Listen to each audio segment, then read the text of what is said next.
Time Jump Marshals by Janson Davies. Chapter 1. The Calendar Never Lies. The fugitive's breath fogged the air as he sprinted through the snow-laced alleyways of 1947 Manhattan.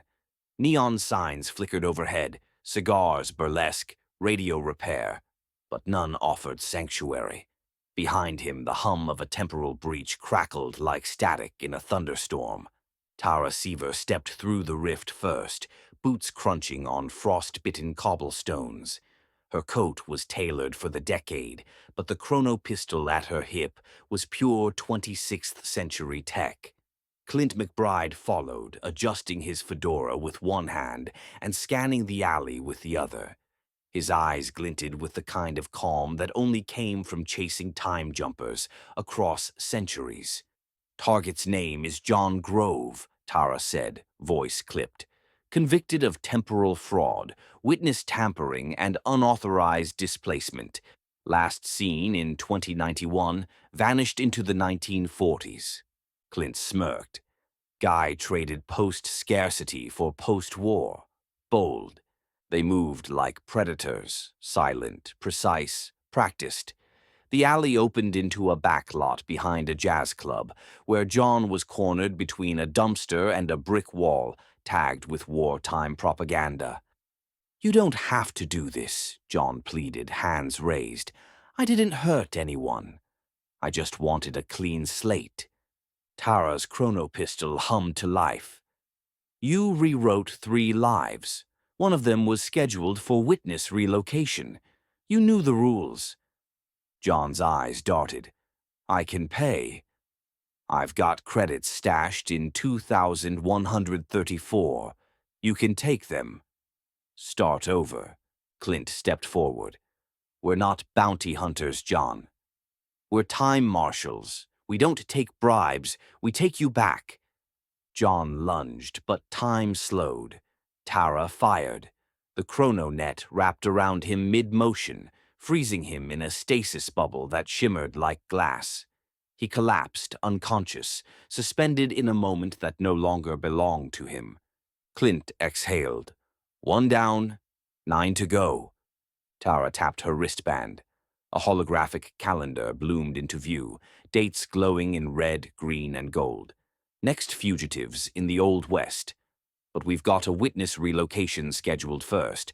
Clint raised an eyebrow. "Where to?" "Ancient Kyoto, 1582. He whistled. "Hope she likes kimonos and political intrigue." Tara smiled faintly. She picked it. The calendar never lies. As the chrono rift reopened, the alley dissolved into light. The city, the snow, the jazz, all folded into memory.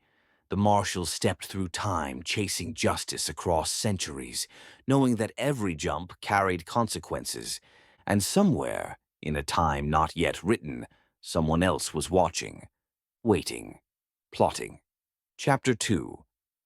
One-way ticket to Kyoto. The relocation chamber shimmered with soft blue light, its walls lined with temporal stabilizers and biometric scanners. Tara Seaver stood beside the witness, a nervous woman named Dr. Lila Chen, former quantum ethicist turned whistleblower. Her testimony had dismantled a corporate time loop scheme in 2149. Now she was a target. "You understand the rules," Tara said gently. "Once you step through, there's no return. No contact, no overlap. You'll be placed in 1582 Kyoto under the identity of a traveling herbalist. The calendar's locked. No one else will ever be sent there." Lila nodded, clutching a small satchel of encoded documents. "I chose Kyoto for the quiet. For the poetry. I used to read Basho under the stars." Clint McBride leaned against the console, arms crossed. "You'll have cover, resources, and a neural translator. But no weapons, no tech beyond what's embedded. You're not a marshal. You're a ghost now." Lila smiled faintly. "I've been a ghost since I testified." Tara activated the portal. A ripple of cherry blossom light bloomed across the chamber, revealing a misty forest path and the distant silhouette of a shogun's estate. Lila stepped forward, paused, and turned. "Tell them," she said. "Tell the future I didn't run. I chose peace." Then she was gone. The portal sealed behind her and the chamber dimmed. Clint exhaled. "She'll be fine." Kyoto's stable, no known anomalies. Tara didn't answer. She was staring at the relocation calendar where a new alert had just appeared. Red, blinking, urgent. "Unauthorized breach," she murmured. "Someone's trying to jump into 1582. Clint's eyes narrowed. "That's impossible. The calendar's locked. Unless someone hacked it." They moved fast. Within seconds, the chamber was sealed, the breach traced. A rogue signal was tunneling through the chrono grid. Origin, unknown. Destination, Kyoto. Tara tapped into the Marshall database. Cross-reference fugitives with relocation sabotage. One name surfaced. Drexel Purdy. Clint's jaw tightened. "He's number 3 on the list. Temporal anarchist. Believes time should be free, unregulated, unguarded." Tara's voice was cold. "He's going after Lila." The chamber pulsed again. Another breach opened, this one unstable, flickering like a dying star. Clint grabbed his chrono rifle. "We're going in." Tara nodded. "Time to break the rules." They stepped into the rift, chasing a fugitive into a locked era, knowing that every second could rewrite history. And somewhere in Kyoto, beneath falling blossoms, Dr. Lila Chen was about to meet a ghost from the future. Chapter 3. Cherry Blossoms and Ghost Protocols. The Kyoto air was thick with incense and the smell of bamboo. Lanterns swayed in the breeze, casting golden halos across cobbled paths. Tara Seaver crouched behind a merchant's stall, scanning the crowd for anomalies. Her chrono scanner pulsed faintly. Someone had entered this locked era illegally. Clint McBride stood beside her, dressed in a borrowed kimono, his chrono rifle hidden beneath the folds. "You sure this is the right sector?" Tara nodded. "The breach signature matches Purdy's pattern. He's here." They moved through the market like shadows, passing samurai retainers, silk traders, and monks reciting sutras. Every detail was historically perfect, except for the flicker of a neural implant in a passing child's eye. Clint caught it. "Temporal contamination," he muttered. "Purdy is seeding tech." Tara's jaw tightened. "He's not just here for Lila. He's rewriting Kyoto." They reached the edge of the forest where cherry blossoms fell like snow. There, beneath a torii gate, stood Dr. Lila Chen, her herbalist robes stained with ash, her eyes wide with fear. "He came last night," she whispered. "He said time was a prison, that I was proof the system was broken." Tara stepped forward. "Did he hurt you?" "No. He offered me a choice, said I could join him, rewrite history, free the calendar." Clint scanned the perimeter. "Where is he now?" Lila pointed toward the shrine. "He's waiting. Said you'd come, said he wanted to talk." Tara exchanged a glance with Clint. "Trap?" "Definitely." They approached the shrine slowly. Inside, Drexel Purdy stood in ceremonial robes, his eyes glowing faintly with temporal residue. He looked like a monk, but spoke like a prophet. "You're late," he said. "I've already seeded 5 centuries. The calendar is cracking. Soon, no marshal will be able to hold it together." Tara raised her chrono pistol. "You're destabilizing history. You'll collapse the entire grid." Purdy smiled. "Or liberate it." Clint stepped forward. "You're number 3 on the most wanted list, Purdy. You can come quietly or not at all." Purdy's smile faded. "You think this is about fugitives? This is about the truth. You relocate witnesses like artifacts. You hunt rebels like prey. But time isn't yours to police. Tara fired, but Purdy was already gone. A shimmer of light, a burst of cherry blossoms, and the shrine was empty. Clint cursed. He jumped. Again. Tara stared at the chrono scanner. But not far. He's still in Kyoto. He wants us to chase him. Lila stepped forward. He said something else. About a name. A place. The Clockwork Orchard. Tara froze. Clint's voice was low. That's not on the calendar. Tara nodded. It's off-grid. A fable. A place where time grows wild. And somewhere in the petals, a new trail began. Chapter 4. The Orchard That Shouldn't Exist. The breach opened like a wound, raw, flickering, unstable. Tara Seaver braced herself as the chrono rift spat them out into a landscape that defied logic. They stood in a grove of trees made of brass and bone. Leaves ticked like gears, branches pulsed with faint light, each one inscribed with dates that shimmered and shifted. The air smelled of ozone and machine oil. Clint McBride adjusted his chrono rifle, eyes scanning the orchard. This place isn't on any map, not even off-grid. It shouldn't exist. Tara nodded slowly. The Clockwork Orchard, supposedly built by rogue chronologists during the collapse, a sanctuary for forbidden jumps, a graveyard for broken timelines. They moved cautiously. The trees whispered as they passed, speaking in fragments, snatches of conversations, glimpses of futures that never happened. Don't let him take the child. The treaty was signed in blood. I remember dying here. Clint paused beside a tree marked March 3rd, 3021. These aren't just timestamps. They're memories, anchored to events that were erased. Tara's scanner pulsed. Purdy is here.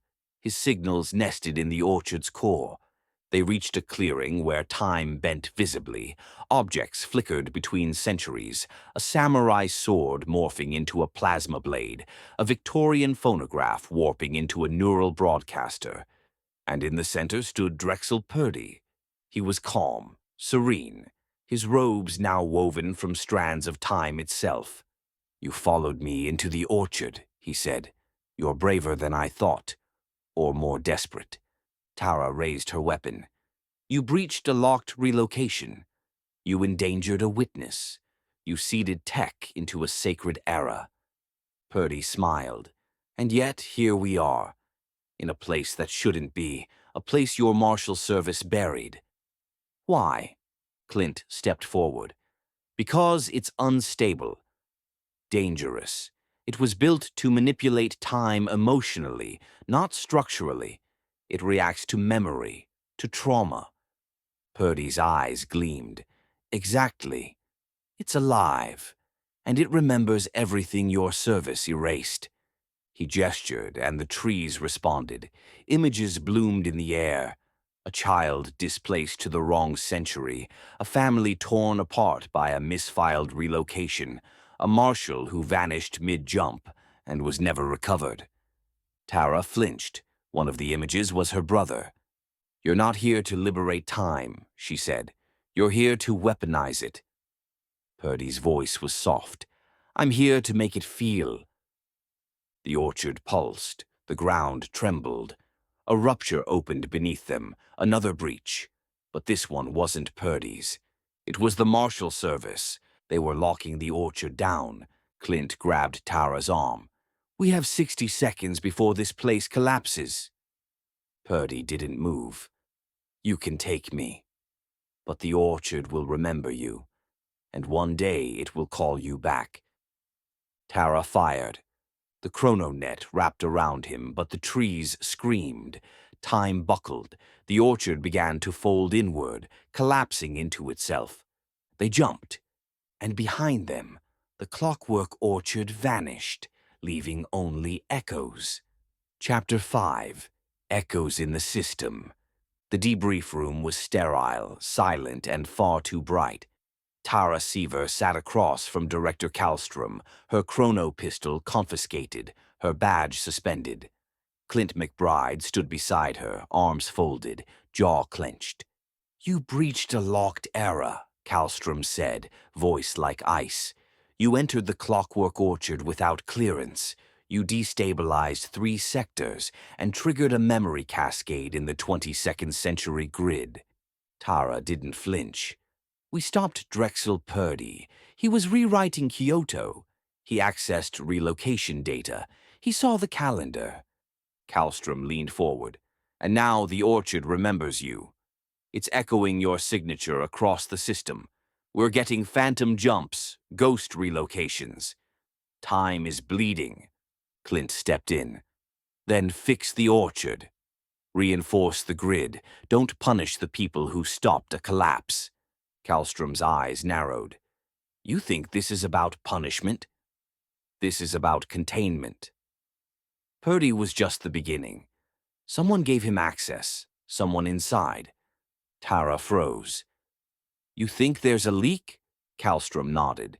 "We've traced anomalies to the Witness Protection Archive. Someone's tampering with relocation logs, reassigning dates, overlapping eras." Clint's voice dropped. "That's a death sentence. If 2 witnesses land in the same time frame, they destabilize each other," Kallstrom finished. "Temporal dissonance, identity collapse. We've already lost one." Tara's breath caught. "Who?" Kallstrom tapped the console. A name appeared. Marshal Elias Seaver, Tara's brother. Clint stepped back. "He was relocated?" Kallstrom nodded. "Voluntarily. After the collapse. He chose a quiet century, but someone sent another witness there last week. Now he's missing." Tara's voice was barely a whisper. "Where?" Kallstrom hesitated. "The year 1871, Tombstone, Arizona." Clint exhaled. "Old West, that's our next jump." Kallstrom slid their badges across the table. "You're reinstated. But this isn't a hunt. It's a recovery. Find Elias, find the second witness, and find out who's rewriting the calendar." Tara took her badge. "We'll bring them back." Kallstrom's voice was low. "If they're still themselves." As the chrono rift opened, Clint turned to Tara. "You okay?" She nodded, eyes hard. "I'm not chasing a fugitive this time. I'm chasing family." And somewhere in Tombstone, beneath dust and gunfire, 2 lives were colliding, and time itself was watching. Chapter 6. Tombstone Protocol. The chrono rift spat them out behind a saloon, the air thick with gunpowder and desert heat. Tombstone, Arizona, 1871. The town was a powder keg of outlaws, prospectors, and whispers of war. But something was wrong. Tara Seaver adjusted her duster, scanning the street. "This isn't just temporal bleed. It's full collapse." Clint McBride cocked his chrono rifle. 2 witnesses in one era. One of them's Elias, the other's unknown. If they've merged identities... A scream cut through the air. They ran toward the sound, boots pounding dust. Outside the sheriff's office, a man was convulsing, his face flickering between 2 ages, his voice fractured. No, I am. He said I could..." Tara knelt beside him, scanning his vitals. "Temporal dissonance. He's the second witness. Identity collapse is accelerating." Clint's voice was grim. "We need Elias. Now." They found him in the old church, standing beneath the shattered stained glass window. Elias Seaver looked older, harder, his marshal badge long buried, his eyes haunted. "Tara," he said, "you shouldn't have come." She stepped forward. "Someone breached your relocation." "The calendar's compromised." Elias nodded. "I know. I've been tracking him. He calls himself the Reconciler. Says he's here to fuse timelines, to make every witness remember every life. Clint raised his weapon. Where is he? Elias pointed toward the mesa. He's building a beacon. Something that pulses across centuries. If he activates it, every relocated witness will remember every version of themselves. It'll shatter the grid. They rode fast. Tara, Clint, Elias, 3 marshals against time itself. At the mesa, the beacon towered like a skeletal monolith, pulsing with stolen tech. The reconciler stood atop it, arms raised, surrounded by mercenaries from every century, cowboys with plasma pistols, samurai with neural blades, soldiers in quantum armor. Clint didn't wait. He fired. The battle erupted. Tara ducked behind a boulder, chrono pistol blazing. Elias moved like a ghost, his old instincts kicking in, disarming a samurai, redirecting a plasma blast into the beacon's core.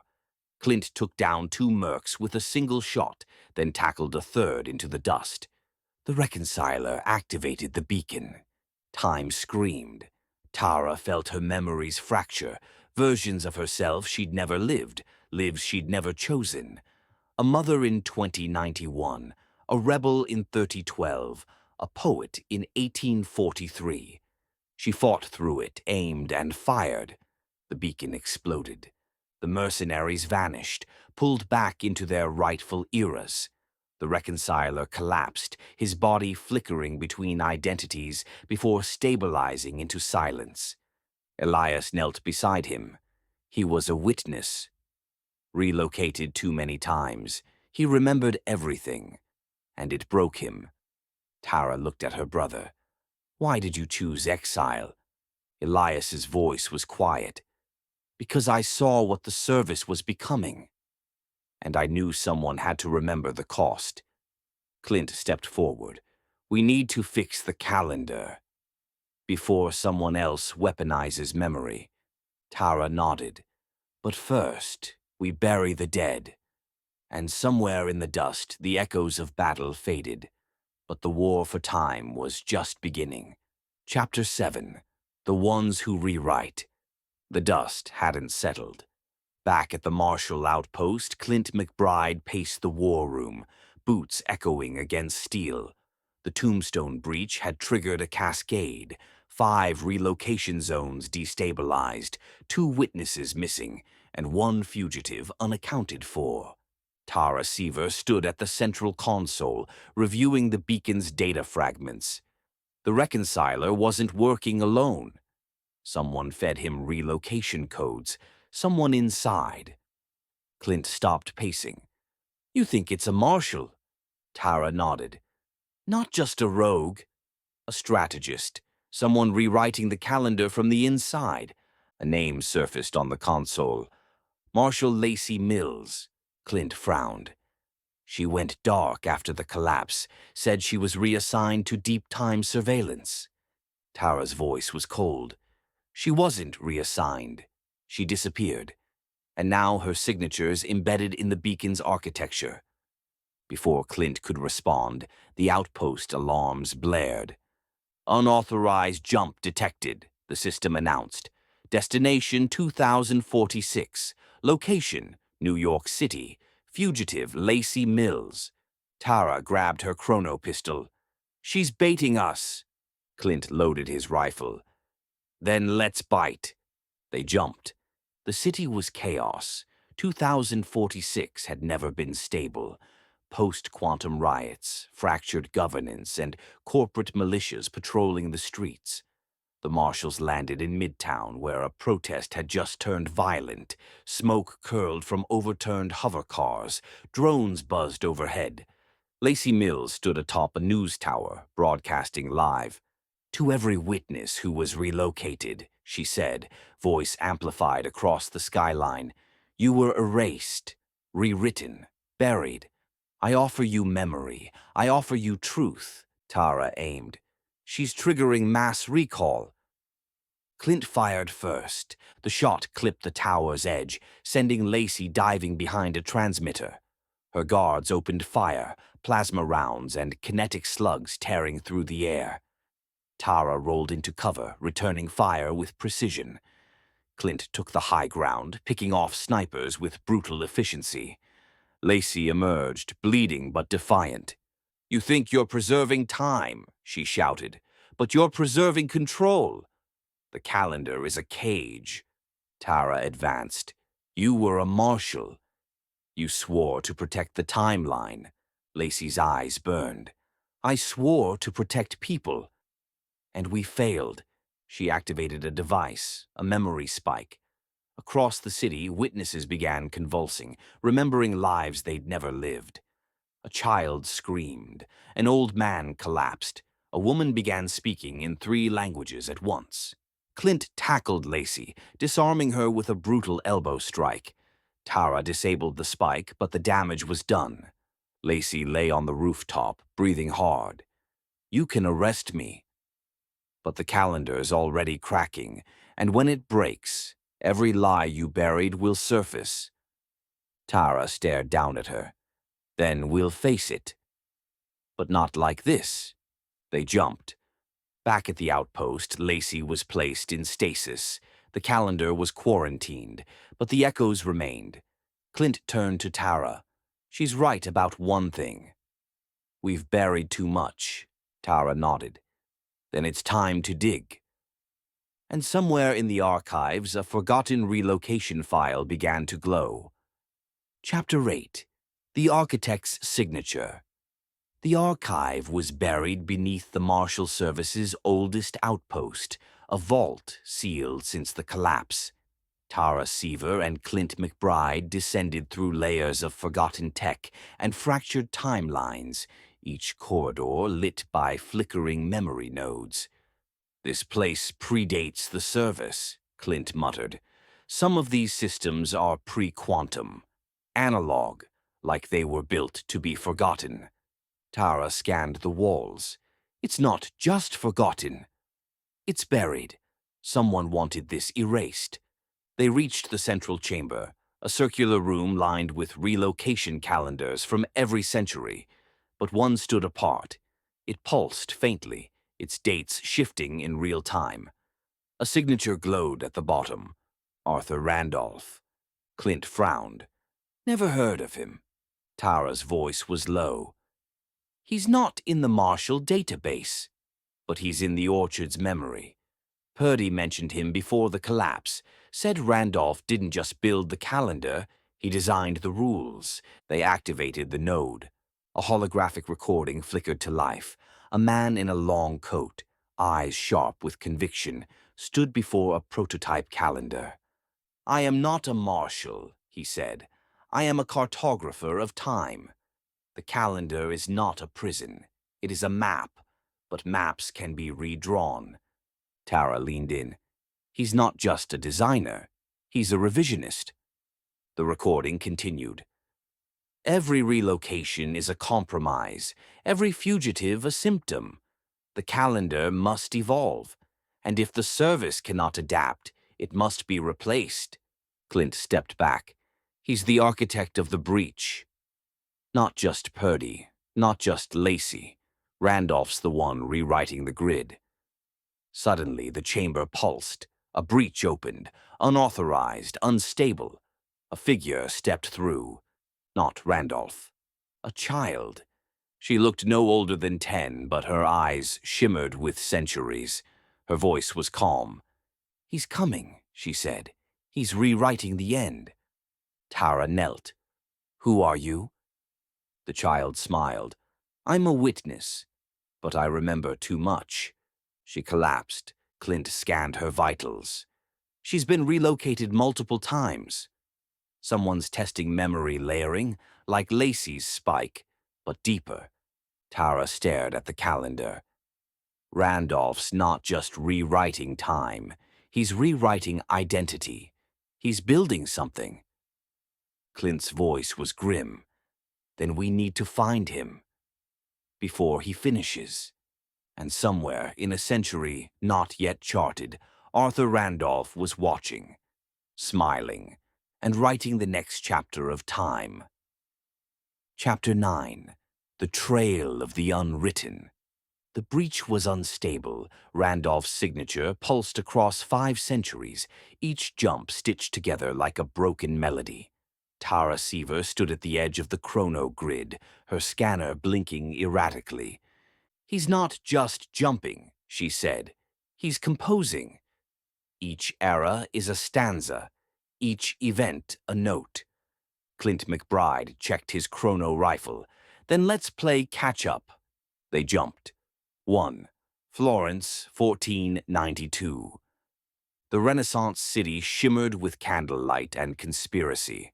Randolph had left behind a coded fresco, hidden in the brushstrokes of a cathedral mural. Tara deciphered it, a relocation cipher embedded in Da Vinci's sketches. "He's rewriting witness protocols into art," she murmured. Clint frowned. "That's not a message. That's a manifesto." 2. Mumbai, 2083. A biotech summit turned riot. Randolph's voice echoed from a hijacked neural feed. "Memory is currency. Time is debt. I am the ledger." They traced his signal to a lab where cloned memories were being auctioned. Tara shut it down. Clint found a child, implanted with 3 lifetimes. "He's testing identity layering," Clint said, "trying to build a mind that spans centuries." 3. Paris, 1919. The Treaty of Versailles was being signed. Randolph had embedded a false witness, someone who remembered a future war. Tara and Clint extracted him just before he destabilized the room. "He's rewriting peace," Tara whispered, "one witness at a time." 4. Neo-Tokyo, 2277. A city of vertical gardens and quantum shadows. Randolph's trail led to a temple built from collapsed timelines. Inside, a monk recited dates that hadn't happened yet. "He passed through," the monk said. "He left behind a question. What if time is a story, and you're not the author?" Tara stared at the temple walls. They were covered in names: witnesses, marshals, fugitives. Her own name was there. Clint's, too. And Elias. 5. Unknown era. The fracture. The final jump was blind. No coordinates, no calendar. Just a pulse. They landed in a void, stars frozen, gravity fractured. Randolph stood at the center, surrounded by floating memory shards. "You followed me," he said, "but you're still playing by rules I broke years ago." Tara raised her weapon. "You're destabilizing reality," Randolph smiled. "No, I'm revealing it." He vanished. The shards collapsed. And Tara saw something impossible, a glimpse of her own future, a version of herself, older, alone, rewriting the calendar. Clint pulled her back. "We need to go, before this place rewrites us." They jumped. Back at the outpost, the grid was flickering. Randolph's trail had vanished, but his influence hadn't. Tara turned to Clint. "He's not just rewriting time.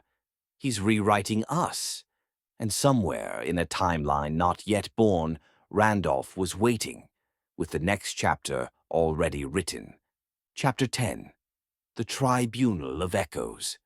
The Marshal Tribunal convened in a chamber carved from time itself, walls flickering with historical fragments, each seat occupied by a senior marshal whose face bore the weight of centuries.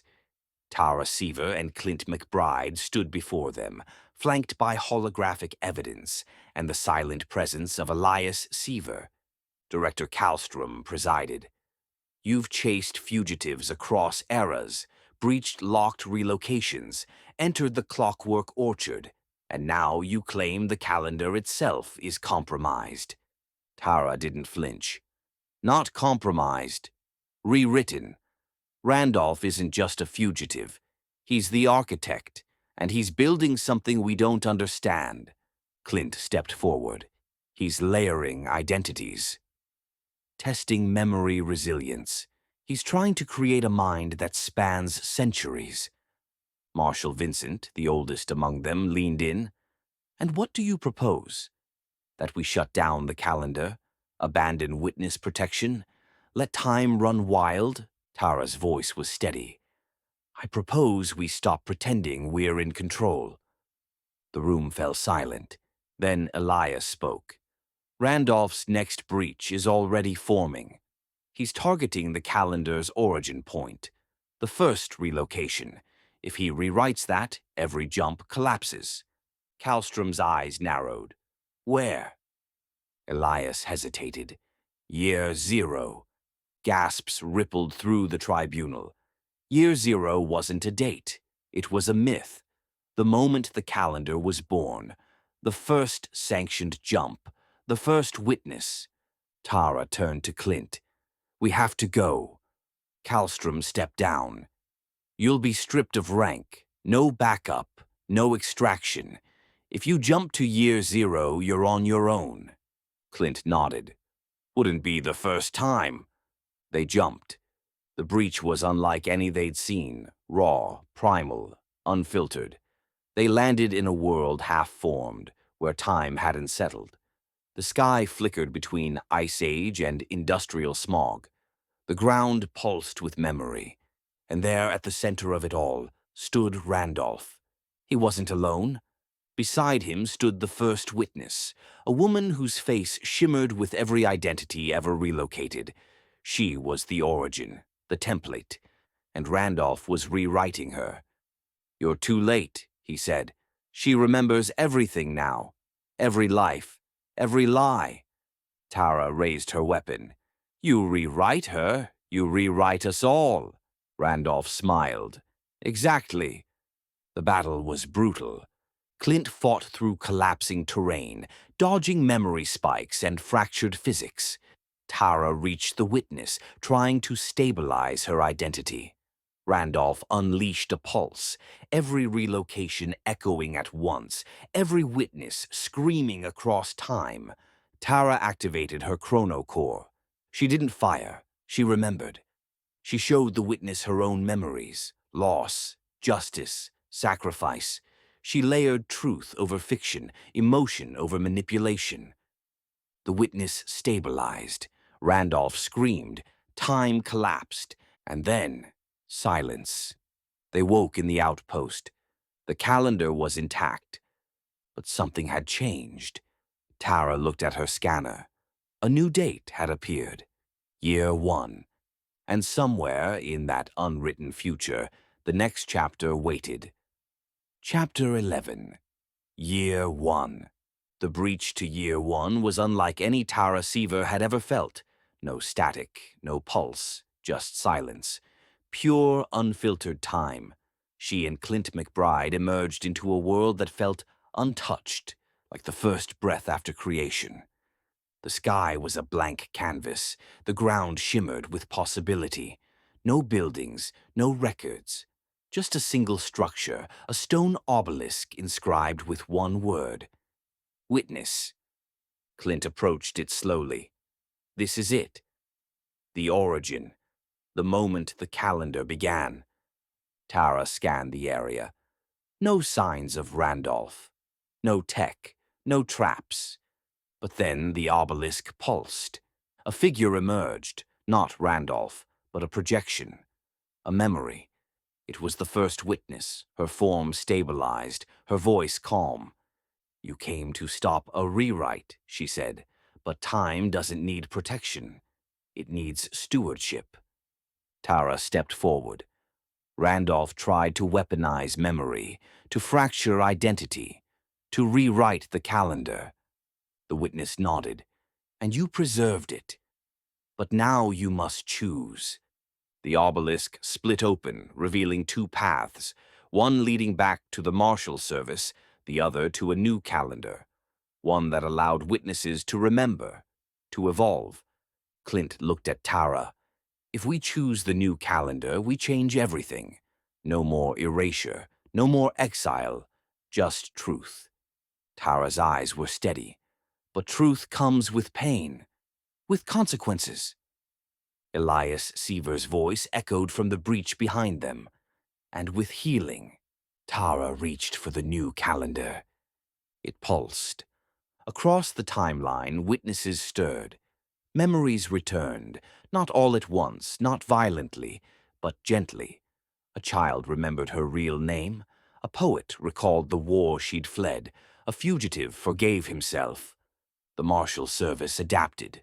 No longer enforcers, now guardians, guides.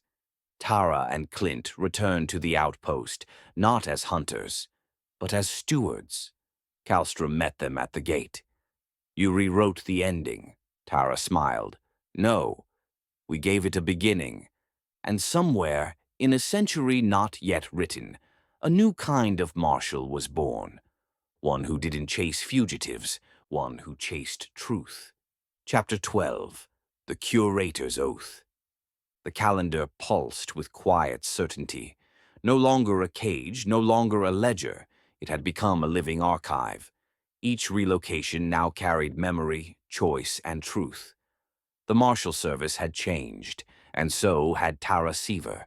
She stood before a new class of recruits, no longer called marshals, but curators, guardians of time trained not to erase, but to guide.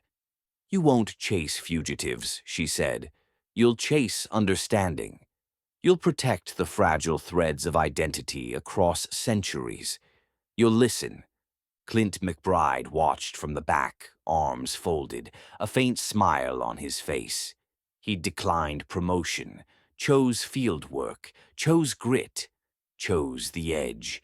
Elias Seaver had returned to the timeline he'd chosen, his memories intact, his exile ended. He now served as the calendar's historian, chronicling every breach, every redemption. And Randolph? His signature had vanished, but whispers remained. Some said he'd become part of the calendar itself. Others believed he was building something new, beyond time, beyond memory. Tara didn't chase him anymore. She taught others how to face what he'd revealed. In the final scene, she stood alone at the edge of a breach, watching a witness step into a chosen century. No fear, no erasure, just hope. And somewhere, in a time not yet written, a new story began. The end. Please like, comment, and subscribe. Thank you.